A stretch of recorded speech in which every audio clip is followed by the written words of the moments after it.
this last race. And as I see my last sight, and as I feel my last pain, it's with some minor regret I know we won't meet again.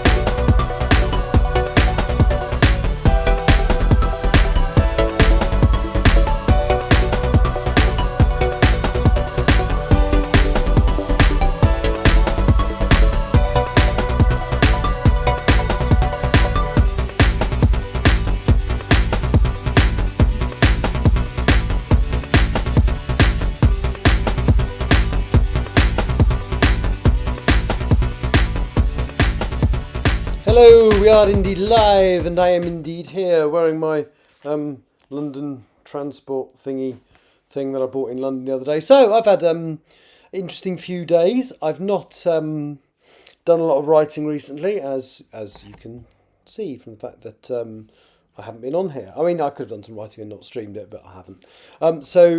November, I'm going to use this as an opportunity to try and get back into the habit of writing. But unusually, the project I'm going to write today, or start today, it's not an important project to me.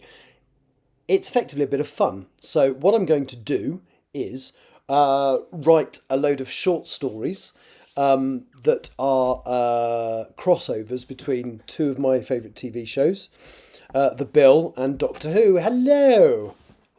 That saying hello is Bow Street Society is Tani, the author, or T.G. Campbell, the author of the Bow Street Society mysteries. Let's just see if I can send a message as well. Stream manager and test.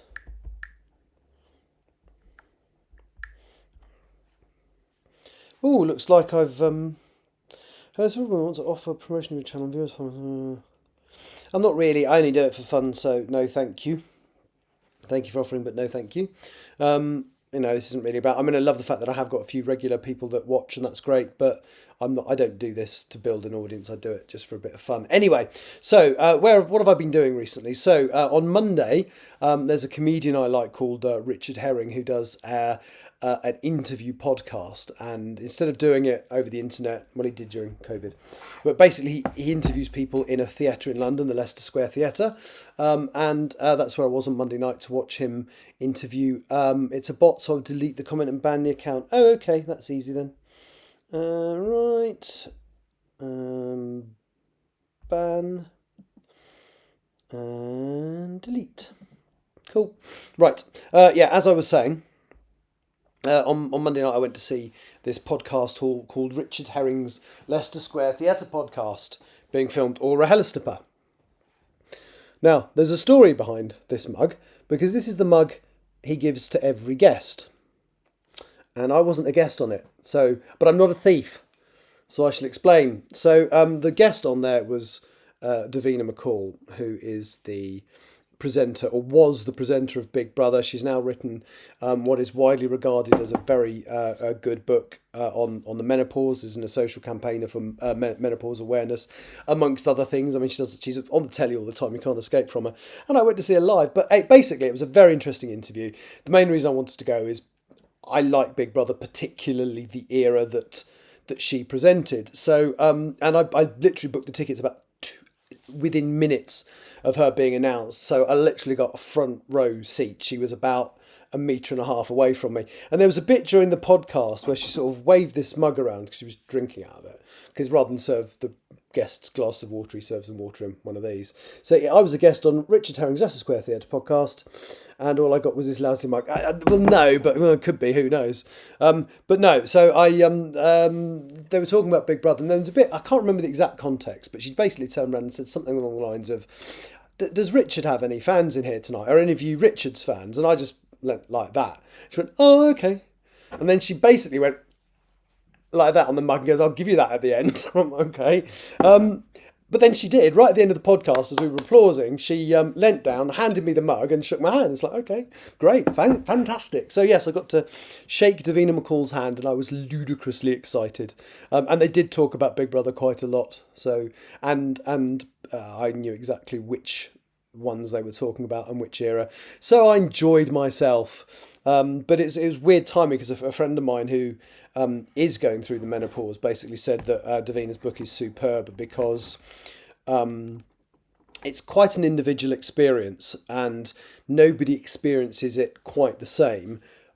But there are things that happen that are common to most, and there are things that, anyway, basically this book reassured that my friend that what she was going through wasn't weird and wasn't unusual, and she thinks it's a really good book.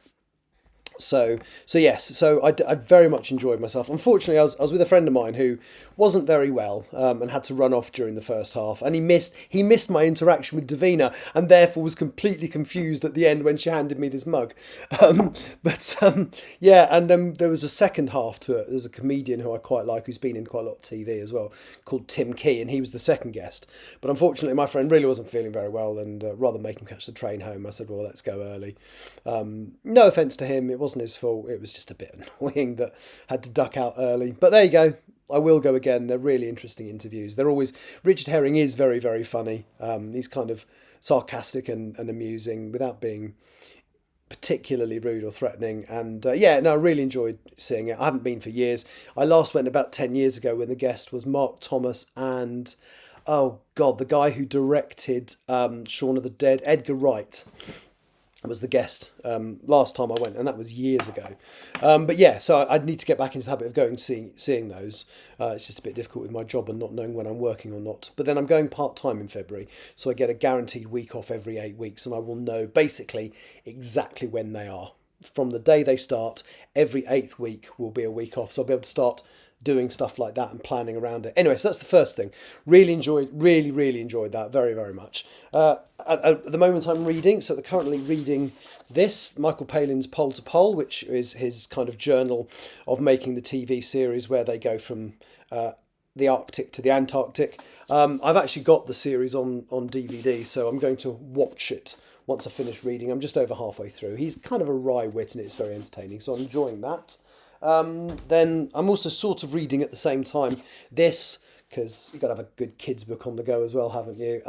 I've only read the first few pages of this, only started it yesterday evening, but I'm already enjoying just the silliness of it, so that's good. And then the next one I'm going to read, a friend of mine bought me actually. Well, he accidentally bought 2 copies and said, well, you might as well have the other one. And it's Adrian Edmondson's autobiography. So that's what I'm going to read once I've finished the next bit. What's quite nice is...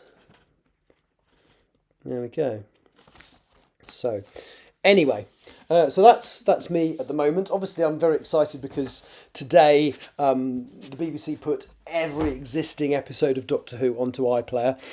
In the past, the original run, which was the 1963 to 1989 series, has always been on subscription services like BritBox and so on. And when Russell T Davies came back to Doctor Who, he basically had 3 conditions. One, it's got to be a series that's on every year. So recently Doctor Who's been on and then it's been on again 18 months later and it's not been a regular thing because of the difficulties of producing.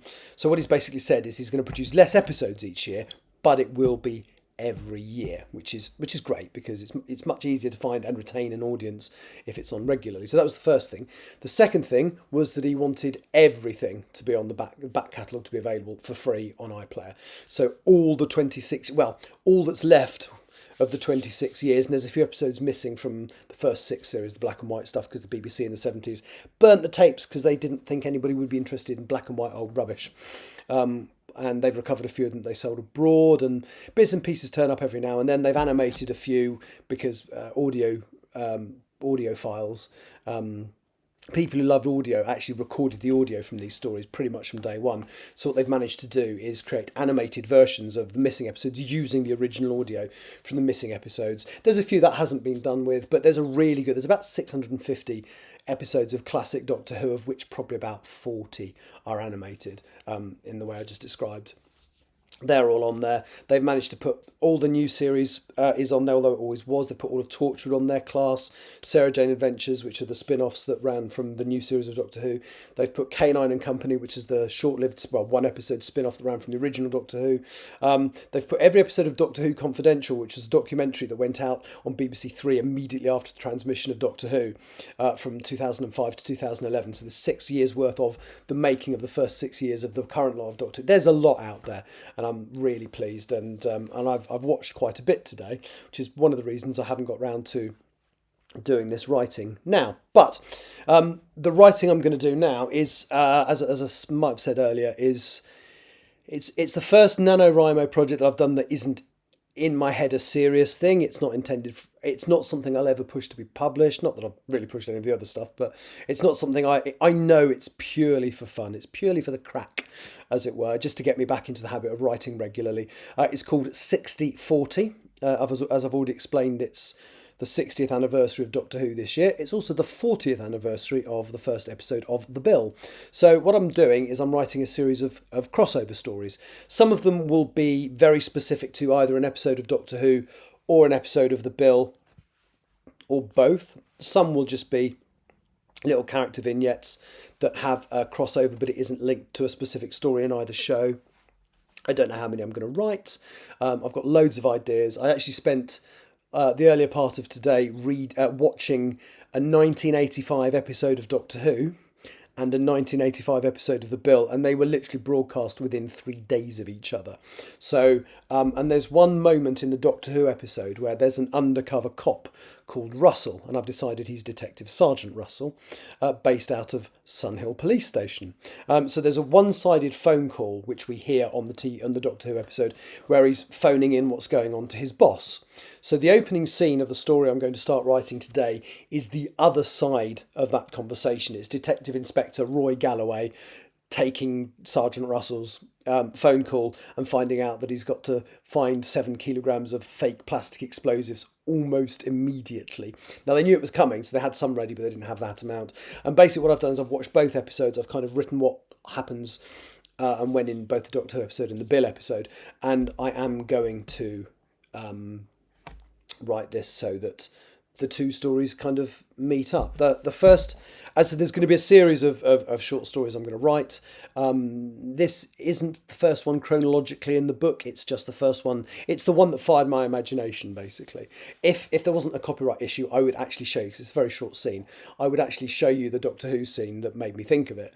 It's literally Russell, played by Terry Malloy, who was also Davros in Doctor Who, and God, he was a major character in The Archers that's forgotten who, but yes, great actor, lovely man apparently, oh, why isn't that working? Oh yeah. So I'm going to call today's story, the one that I'm going to start writing today. I won't get it finished today, but I'm going to call the story Funny Old Business, Cops and Time Lords, which is a reference to the very first regular episode of The Bill when it became a series, which is called Funny Old Business, Cops and Robbers. So I'm literally going to start this now. I have got notes. Let me just find my notes. So I've made a scene-by-scene breakdown of what needs to happen. And I've also, I thought I'd actually written the other side of that phone call down somewhere.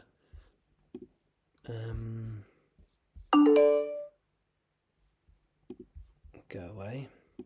Right, not you. My phone's making noises at me. So I'm just going to minimise the scene breakdown, and I just need to find somewhere the other bits. But anyway, let me just switch to typing view so you can see what I'm doing. Yes. So you will see on the screen I've got NaNoWriMo encourages you to write 50,000 words in a month. My target today is 1,667, and you can see that I've written none so far. So I'm just going to Google the actual episode title so that I get it right.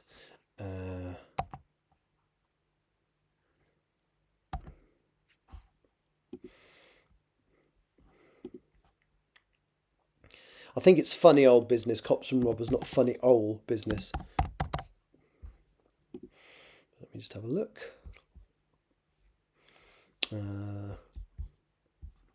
Episodes. Browse episodes from season 1. Funny old business. Okay, I was right.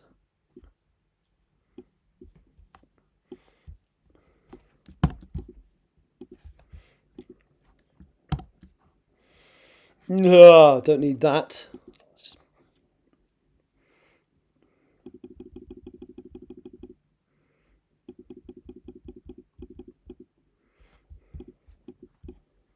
Why has that done that? That's not what I wanted at all.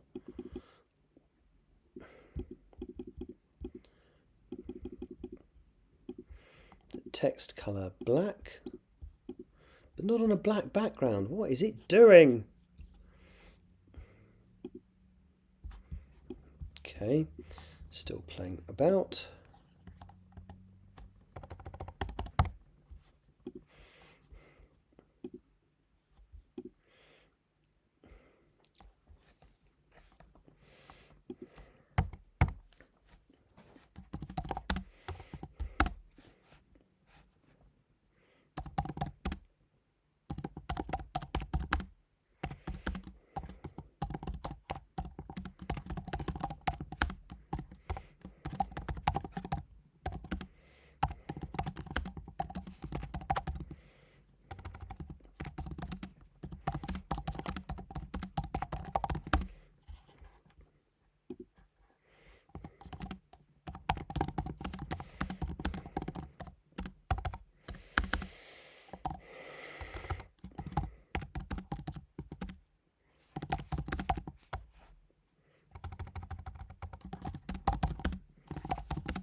I'm just going to see how old the actor was when... what was the guy who played Dashwood called? Oh, he wasn't in that episode, was he? He was in the next one. Let's have a look.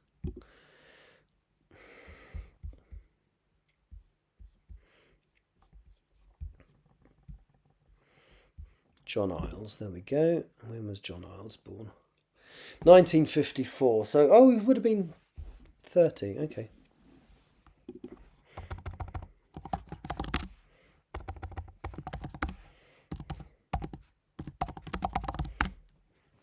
Neat.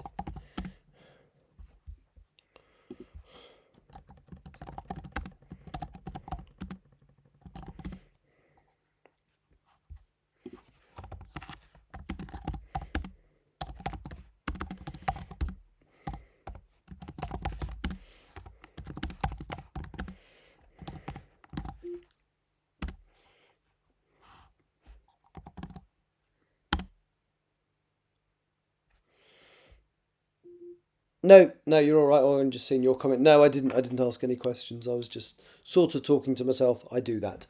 I'm insane.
Right, now I need to find, because I've made a note of the other side of the conversation, and I need to find it because this is a bugger all you. So I'm going to have to go and get it again if I can't find it.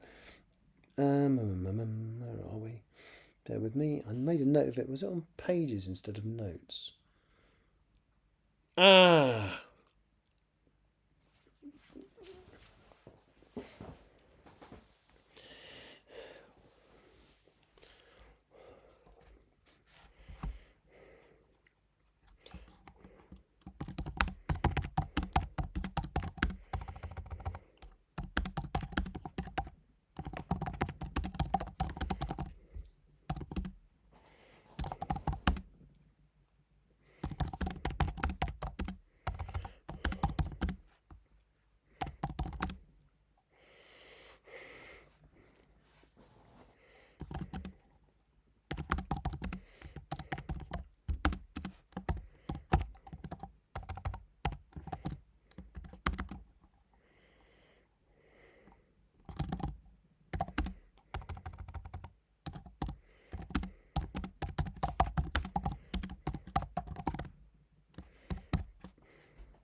Right, let's just read through that scene.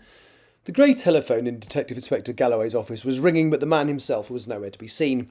At the front of the office was a window that overlooked the General Criminal Investigation Department office, and the noise of the telephone had caused its sole occupant to look upwards. Detective Constable Mike Dashwood was clean-shaven, in his early 30s, with neat, dark hair. His crisply ironed shirt was adorned with a neat tie, although the blue jeans that he was wearing looked somewhat incongruous with the rest of the outfit. He sighed and stood to walk across to the office to pick up the phone when Roy Galloway himself almost ran into the room. He was of medium height, with a slightly pallid skin tone and ginger hair. He had a lit cigarette in one hand, which took a puff of. "Dashers!" he yelled at Mike when he started to return to his desk. "A word in a moment." Yanking the phone receiver from the cradle, he pushed it to his ear. "What?" he said tersely into the receiver. Right, it doesn't need to say receiver. The look on his expression changed when he heard the voice near the end of the phone. "Today? What's he playing at, Russell?" The answer was clearly not all that reassuring. "So what do you need, my son? The explosives?" Again the caller said something, and whatever it was, he said, whatever it was, made Galloway turn a shade paler, if that was possible. Dashwood spun on his heels to return to his desk, but Galloway clicked impatiently with his fingers. 7 kilos, my old son? That's not going to be easy." There was a terse response, and the call ended. Annoyed, Galloway almost threw the cradle into the receiver. "Mike, get me Sergeant Cryer up here now." "Has it gone tits up, Gov?" Galloway gave a rare smile. "No, but we're going to have to move fast. Tell Robert to meet you in Brownlow's office right away." Dashwood nodded, moved hurriedly to the door at the other end of the general office. Right, I'm just going to go and grab me coffee that I've made.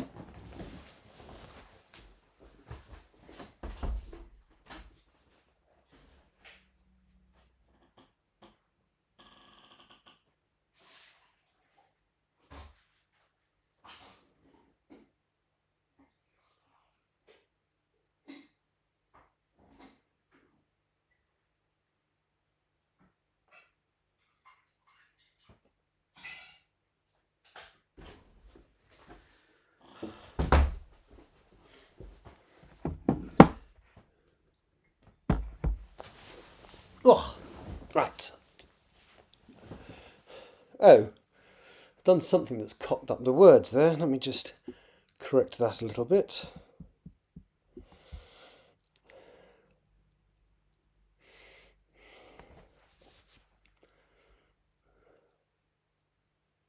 That's better, but still needs to be a bit further along.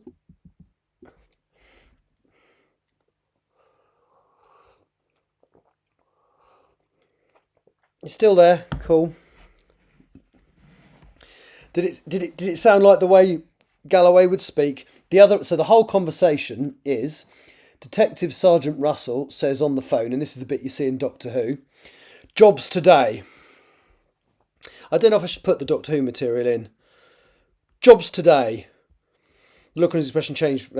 "Today? What's he playing at, Russell?" Then Russell says, "I don't know, he's playing everything so close." "So what do you need, my son? The explosives?"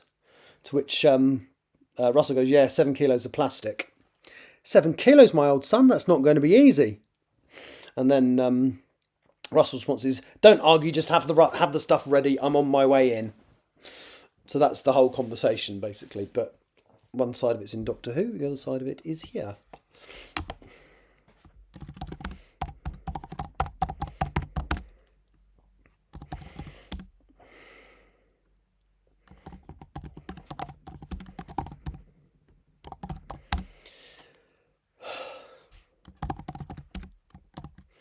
Now, the character is never given a name in...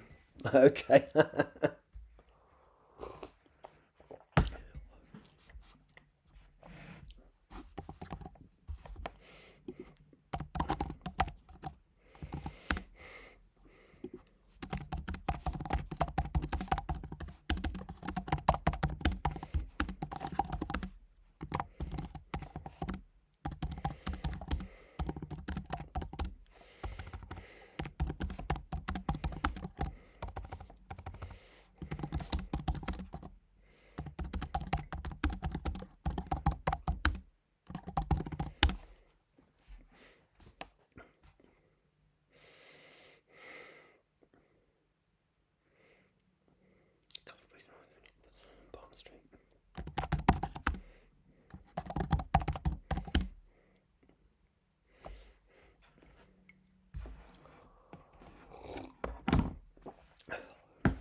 Oh dear. Hello to anybody who's just tuned in. I can see I've got about 4 people watching now. Is it the NaNoWriMo? Because I sometimes get this many people watching. Doesn't matter. So what I'm doing is it's my NaNoWriMo project for once. Instead of trying to write a serious novel that one day I might try and get published. This one is absolutely not. It's just to get me. I haven't written a lot in the last couple of years because of things going on, personal life, family, that kind of nonsense. So what I'm doing is I'm basically writing a load of Doctor Who and The Bill crossover stories, just to get me back into the habit of writing. So those of you watching, I'm sure most of you would know what Doctor Who is. It's a TV series entering its 60th anniversary, hence the short story collection of writers called 60/40. It's because Doctor Who is entering its 60th anniversary, and the 40 is a reference to a British TV cop procedural drama called The Bill. No longer on, unfortunately, but it was its 40th anniversary this year as well. So I've always kind of decided in my head that the two universes exist side by side, and so I'm writing a series of crossover stories for my NaNoWriMo to link the two universes. So the story I'm writing today is set in the 22nd series of Doctor Who. Doctor was played by Colin Baker at the time, and it was just after a story called Attack of the Cybermen. And it went out the same week as an episode of The Bill from the very first series of The Bill. Can't remember the episode because it's not specifically tied into the episode of The Bill, but it's all the characters that would have been lurking around Sunhill Police Station at that time. One of the characters in Doctor Who is an undercover copper called Russell. I have decided to call him Terry Russell. The reason I've called him Terry is because he's played by an actor called Terry Malloy, who I really like. He played Davros in Doctor Who, and he played Mike Whatsit in The Archers, and so he's playing. I've decided to give the character a first name. So he's Detective Sergeant Terry Russell. He appeared in Doctor Who. He gets killed. Still on the phone. That's all right. Still on the phone. He gets killed in the episode of Doctor Who. So basically, this is the story of him going undercover. Yeah, I assume so. Don't worry, I'm not just talking to you. What was I going to say? So in the Doctor Who story, he's undercover as a police officer, and during the course of the story, he gets killed. He thinks he's going to do a diamond robbery with this guy that they're investigating because they know nothing about him. He's got no background that they can pick up on, and it turns out he's an alien, and he's actually trying to get to the planet Telos, and he's using the Cybermen to get there. Anyway. In the course of the story, quite early on actually, in the TARDIS, at the end of the first episode, Russell is killed by the Cybermen. And I kind of thought, well, as it happened on the TARDIS, I think the Doctor would try and repatriate him. So this is basically set at the beginning of the Doctor Who story, and then it'll be set slightly afterwards as well when the body's repatriated.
It's not a coffee shop, is it? What is it? Entered the...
Just going to have to get a name of a London street that's... Oh, actually, no, I'm going to get one.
I just need to find the names of those characters because I've forgotten.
So I'll switch to the Mo Lane black. Yes, Russell.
Bless you. No, that's all right.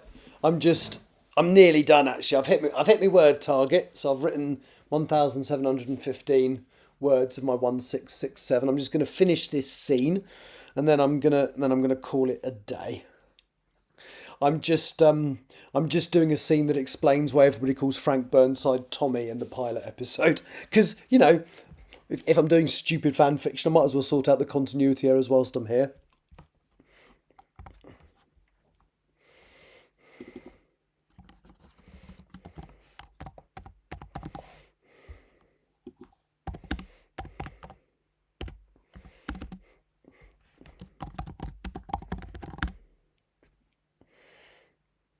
Oh, bless you.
Right, that's the end of the scene. That's probably all I want to read today.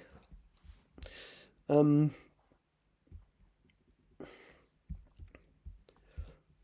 just going to read out a little scene. Just tell me if it feels, because you've watched the early episodes of The Bill, so just tell me if it feels kind of right.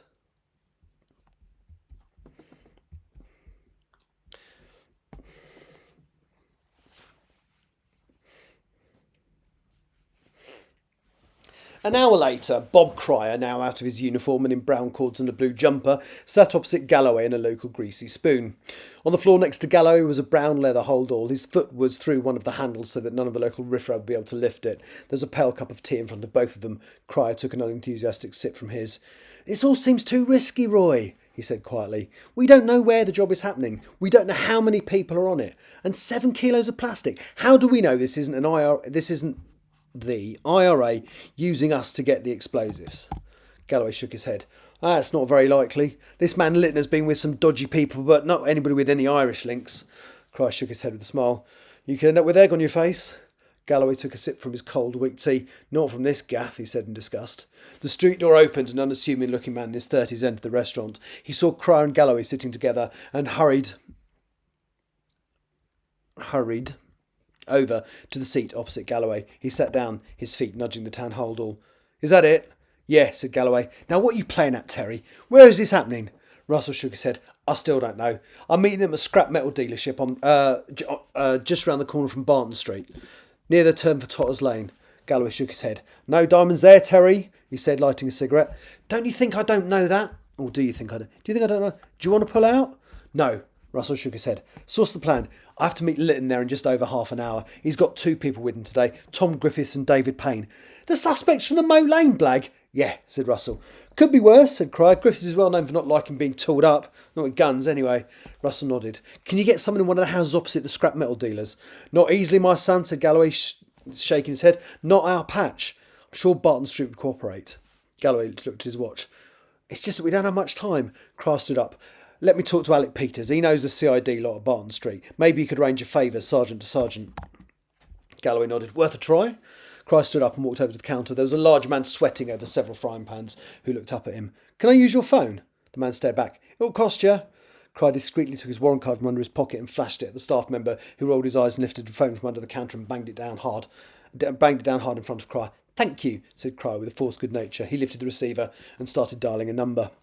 About 10 minutes later, the telephone on the counter rang. The harassed staff member picked it up, then yelled, "Sergeant Cryer!" Russell winced and Galloway looked down at his cold tea. "Nice one, Bob." Cryer looked apologetic and stood up. He walked over to the phone and answered the call, making a few notes on a pad he had taken with him. He returned to the table a few minutes later. "Sorted," he said. "Sergeant Burnside at Barton Street owes Alec a favour. Turns out his mob ran an obbo a few months back at the same scrap metal yard. The owners of the house they used are happy to let us use it again now." Said Galloway. "Not sure I want to trust Tommy Burnside." Cryer smiled in spite of himself. "Mike Dashwood is on his way over now. I know you're short, Roy, so I've sent Viv Martella over with him. They will be in place before Russell gets back there. TSG is on standby for as soon as we know where the blag is happening." Galloway slapped his hands together and grinned. "There you go, Terry. Sorted." Russell took a sip from the tea Galloway had bought for him as they waited and pulled a face. "I'd better be off." "Stay safe," said Galloway as Russell stood up. "I'll see you later." Russell smiled grimly and scooped up the bag that was lying at Galloway's feet.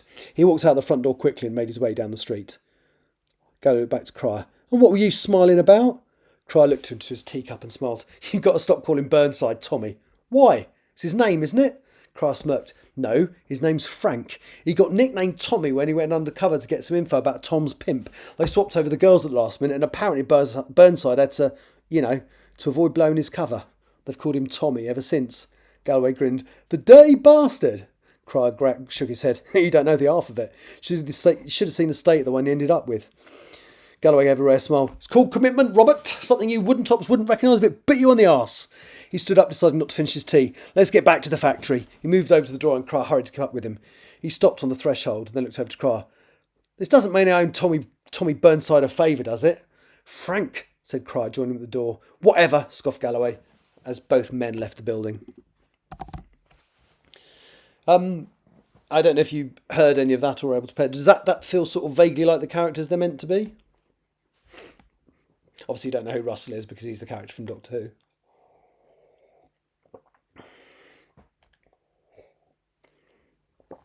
cool. Well, I've watched the episodes and I was looking at the way, and Roy's got a particular way of speaking. He's very much that, yes, my son, and he's the only person who always calls Bob Cryer Robert, and he always calls him, he doesn't call him Bob, everybody else calls him Bob, Galloway calls him Robert. So, yeah, that does feel right. And that's the last time they'll ever see Detective Sergeant Terry Russell alive. Yeah. Cool. Right, well, I'm slightly over my word target. I shall write some more tomorrow. I might not be doing a live stream tomorrow because I shall be writing with poor Terry, yeah. Well, again, the character's only called Russell in the TV show. We know he's an undercover cop, but we don't know his first name, and we don't know his rank, so I've decided he's detective. What time are you getting to the cafe? You've said you'll be around about 4:30, so I'll aim to be round about the same time. And I'm going to do my writing there. So I probably won't do a live stream tomorrow, but I might. I've seen a couple of other people, so I know. I think Joy is planning to be there. I think. I'm so bad with names. I think Maz, yeah. I think Maz is planning to be there. I know Otter is aware that we're there, but I don't know whether they're coming or not. Yeah. So I'm going to write the next. So I've literally written a scene-by-scene breakdown of this. This one is very much rooted in the Bill universe, but I'm quite pleased with it so far. 1,000, and it's going to be about right because your short stories are about 5,000 words. Is that right? I think this is going to come in. Is it about 5,000 words? I can't remember how long your story. Yeah, yours are about. No, it's more than that, isn't it? I can't remember. How long are your short stories? 5 to 6. Okay, that's good. So this is going to be maybe slightly more than that, but around about that bit because I'm just looking at my scene breakdown. Let's have a look. And I've written that one and that one. It might be a little bit more than that. I've written those first three paragraphs. That's about 2,000 words. So yeah, that's going to be about right. And this one's one of the more convoluted ones in that it has to tie very specifically. Oh, that's good. Oh, well done. So I've actually enjoyed that today. I think because I'm not having to create characters. I'm sort of enhancing one a little bit, but most of them are people that are. It's just the book you're struggling to fit in. Oh, bless. Yeah. Well, I want to use this to get back into the writing habit, and then I'm going to trying to get on with. Well, I'm going to try and do this, but I'm also going to try and do a bit of editing for Empress of the Trees, which I have decided to rename. I think it's going to be called Wood Wide Web instead, which is something I've been toying with for a while, but I think that's what it's going to be called. Have you done any writing on the book?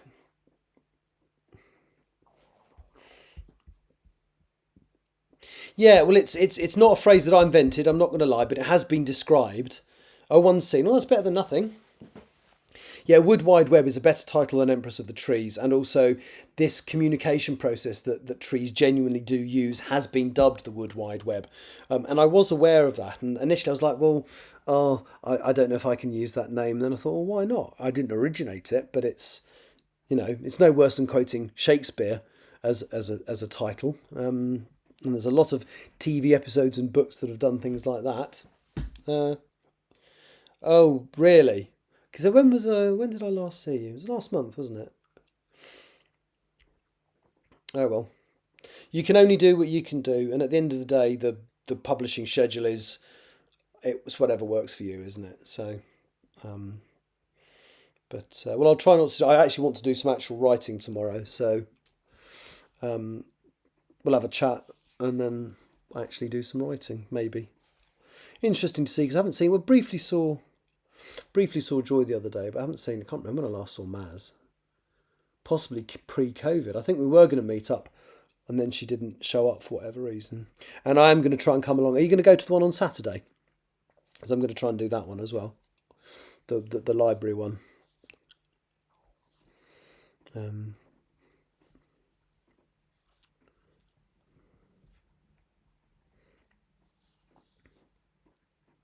Anyway, Anyway, that's me done for tonight. So let me go to my NaNoWriMo page.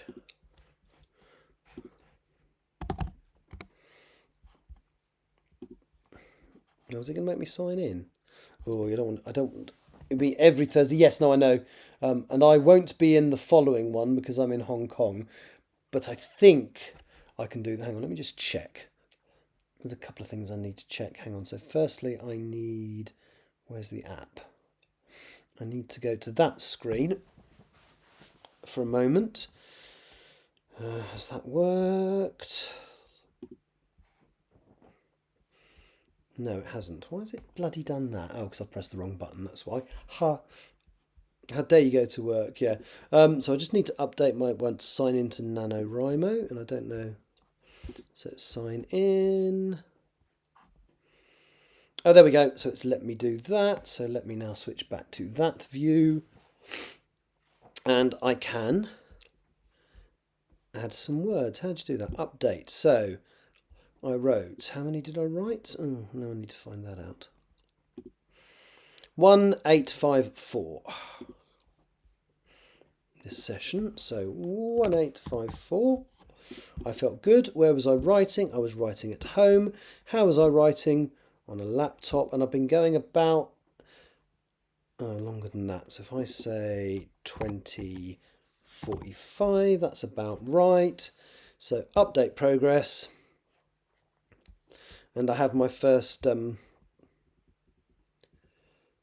can't really see that, but I have my first little bit on the NaNoWriMo graph, which let me try reloading that.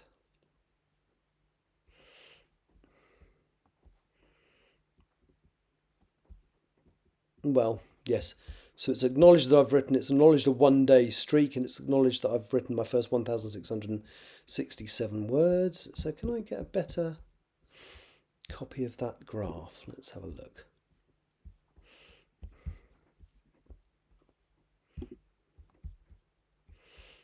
No. Oh, how? Maybe that way. Oh, it's exactly the same. Can I do it as a bar chart? Oh, there we go. Oh, never mind. Anyway, I'm slightly ahead. Slightly ahead. Right. Okay. So I'll be back to the worlds of Gallifrey and Sunhill tomorrow. To anybody who's watching. Oh, didn't press the right button again there. So that's me done. I need a haircut, but that might get that done before I see you tomorrow, so I'll be less untidy. Yeah, so thank you, Tani, Bow Street Society, for interacting as much as we're able to with everything else that was going on. Thank you for the other, I think at least 3 or 4 other people did drop in on the stream at some point, so thank you very much. My plan is to be back at some point tomorrow.